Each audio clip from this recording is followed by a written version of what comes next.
بسم الله الرحمن الرحيم. معانا النهارده شقه في الهانوفيل شارع الحوته، 3 غرف وريسبشن وحمام ومطبخ. فيها عداد غاز، فيها عداد ميه خاص بالشقه. الكهرباء متقدم عليه على التركيب على طول. العماره كلها فيها عدادات كهرباء. طبعا واجهه الشقه يا جماعه بحري، شقه غير مجروحه. الشقه في الكامل جبسون بورد، بي اس ولوميتال، دبل. ارضيات بورسلين، كهرباء ساس.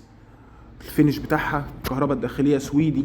السباكه بتاعتنا الماني وهنبص عليها دلوقتي. طبعا توزيعة الشقه وتوزيعة الكهرباء فيها والتقسيمه بتاعتها بسم الله ما شاء الله جميله. حاجه فيها خصوصيه. الشقه دي على السكن على طول، مش هتصرف فيها حاجه. يبقى احنا شفنا ريسبشن، شفنا اوضه. دي كده عندي اول اوضه هنشوفها. طبعا مش هتصرف في الشقه اي حاجه، والاوضه منظمه زي ما حضرتك شايف.